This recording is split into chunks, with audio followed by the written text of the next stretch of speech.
ചെങ്ങായിമാർ ഇപ്പോൾ ഇഷ്ടം പോലെ പോത്തിൻകുട്ടികൾ ചന്തയിലേക്ക് വന്നു തുടങ്ങിയിട്ടുണ്ട്. വാണിയംകുളം ചന്തയിലാണെങ്കിലും കുഴൽമന്ദം ചന്തയിലാണെങ്കിലൊക്കെ ധാരാളം പോത്തിൻകുട്ടികൾ വന്നു തുടങ്ങിയിട്ടുണ്ട്. ഒരുപാട് പേര് നമ്മളെ വിളിച്ച് അന്വേഷിക്കാറുണ്ട്, കുഴൽമന്ദം ചന്തയിലാണോ വാണിയംകുളം ചന്തയിലാണോ വിലപ്പാകുള്ളത്, എവിടെ നിന്ന് എടുക്കാണ് നമുക്ക് കൂടുതൽ ആദായം എന്നൊക്കെ ചോദിച്ചിട്ട് ഒരുപാട് പേര് വിളിക്കാറുണ്ട്. വാണിയംകുളം ചന്തയിലും കുഴൽമന്ദം ചന്തയിലൊക്കെ ഏകദേശം ഒരേ കച്ചവടക്കാരൻ തന്നെയാണ് കന്നുകാലികളെയൊക്കെ കൊണ്ടുവരുന്നത്. അവർക്ക് കിട്ടുന്ന കന്നിൻ്റെ വിലയും വഴിയിലെ ചെലവും വണ്ടി വാടകയൊക്കെ കണക്കാക്കിയിട്ടാണ് ഓരോരോ ആഴ്ചകളിൽ കന്നിന് വിലയിടുന്നത്. ഈ ആഴ്ച കിട്ടിയ വിലക്ക് അടുത്ത ആഴ്ച കന്നുകാലികളെ കിട്ടിക്കൊള്ളുന്നില്ല. ചിലപ്പോൾ വില കൂടും, ചിലപ്പോൾ വില കുറയും. അവർക്ക് കന്നുകാലികളെ കിട്ടുന്ന നിലവാരത്തിനനുസരിച്ചിരിക്കും കന്നുകാലികളുടെ വിലയും. ചന്തയിൽ അവർ പറയുന്ന വിലയും കാര്യങ്ങളൊക്കെ ചന്തയിൽ അവരുടെ വില പറയും. നമുക്ക് എത്രയാണോ മുതലാകുന്ന വില വെച്ചാൽ നമ്മുടെ വിലക്ക് നമ്മൾ ബാർഗെയിൻ ചെയ്തെടുക്കണം. അങ്ങനെ മേനി വിലക്ക് ബാർഗെയിൻ ചെയ്തെടുക്കലാണ് ചന്തയിലെ രീതി. ചന്തയിൽ തൂക്കി വിൽപ്പന അല്ല ഉള്ളത്, മേനി വിലയാണ് ഉള്ളത്. ഒരുപാട് പേര് തൂക്കിയിട്ടാണോ ചന്തയിൽ നിന്ന് കിട്ടുക, മേനി വിലക്കാണോ കിട്ടുക എന്നൊക്കെ ചോദിച്ചിട്ട് വിളിക്കാറുണ്ട്. ആദ്യമായിട്ട് ചന്തയിൽ വരുന്നവർ അല്ലെങ്കിൽ വരാൻ താല്പര്യമുള്ളവരൊക്കെയാണ് അങ്ങനെ ചോദിക്കുന്നത്. അവർക്ക് അറിയാൻ വേണ്ടിയിട്ടാണ് നമ്മൾ പറയുന്നത്. അതേപോലെ കുഴൽമന്ദം ചന്ത എല്ലാ ആഴ്ചയിലും ശനിയാഴ്ച ദിവസവും, വാണിയംകുളം ചന്ത എല്ലാ ആഴ്ചയിലും വ്യാഴാഴ്ച ദിവസവുമാണ് പ്രവർത്തിച്ചു വരുന്നത്.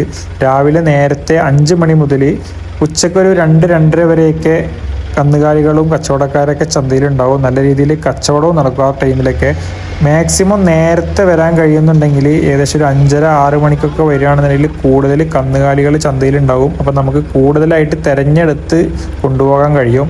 നേരം വൈകി വരുന്തോറും നല്ല കന്നുകാലികളെയൊക്കെ, ക്വാളിറ്റിയുള്ള കന്നുകാലികളെയൊക്കെ ആളുകൾ മേടിച്ച് കൊണ്ടുപോയിട്ടുണ്ടാവും. അപ്പോൾ മാക്സിമം നേരത്തെ വരാൻ കഴിയുകയാണെന്നുണ്ടെങ്കിൽ നല്ല ക്വാളിറ്റിയുള്ള കുട്ടികളൊക്കെ മേടിച്ചിട്ട് കൊണ്ടുപോകാം.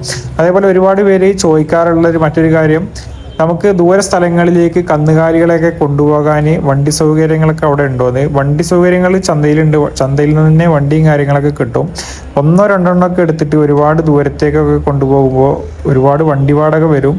അപ്പോൾ നിങ്ങൾക്കത് മുതലാകുമെന്ന് കണക്കാക്കിയിട്ട് വരിക. അതല്ലാന്നുണ്ടെങ്കിൽ നിങ്ങളുടെ ഭാഗങ്ങളിലേക്ക് ഏതെങ്കിലും വണ്ടികൾ സപ്ലൈ ചെയ്യുന്നുണ്ടെങ്കിൽ ഒരുപാട് കന്നുകാലികളൊക്കെ എടുത്തിട്ട് 1-2 ഒക്കെ വേണ്ടവർക്ക് ഇറക്കി കൊടുക്കുന്നത് പോലെ സപ്ലൈ ചെയ്യുന്ന ആളുകളുടെയൊക്കെ നമ്പർ സംഘടിപ്പിക്കാൻ കഴിയുകയാണെന്നുണ്ടെങ്കിൽ, അങ്ങനെ വരികയാണെന്നുണ്ടെങ്കിൽ നിങ്ങൾക്ക് കൂടുതൽ വണ്ടി വാടക വരില്ല. അതേപോലെ നിങ്ങളുടെ നാട്ടിൽ നിന്നും ചന്തയിലേക്ക് കൊണ്ടുവരുന്ന കന്നുകാലികളെ കൊണ്ടുവരുന്ന ആളുകളുടെ നമ്പർ ഉണ്ടെങ്കിൽ അങ്ങനെ സംഘടിപ്പിച്ച് വരികയാണെന്നുണ്ടെങ്കിൽ റിട്ടേൺ പോകുമ്പോൾ നിങ്ങളുടെ കന്നുകാലികളെ കയറ്റിയിട്ട് കൊണ്ടുപോകുക. അപ്പോൾ പകുതി വാടകയ്ക്കോ ചെറിയ വാടകയ്ക്കോ ഒക്കെ എത്തിച്ചേരാൻ സൗകര്യമുള്ളവരെ കണ്ടെത്തുകയാണെന്നുണ്ടെങ്കിൽ അതൊക്കെ നിങ്ങൾക്ക് അത് വലിയ ആദായമായിരിക്കും. അങ്ങനെ വണ്ടികൾ സപ്ലൈ ചെയ്യുന്ന ആളുകളുടെ നമ്പർ നിങ്ങളുടെ കയ്യിലുണ്ടെന്നുണ്ടെങ്കിൽ അത് ഈ വീഡിയോക്ക് താഴെ കമൻറ്റ് ചെയ്യുകയാണെന്നുണ്ടെങ്കിൽ അത് ഒരുപാട് പേർക്ക് അതൊരു ഉപകാരമായിരിക്കും.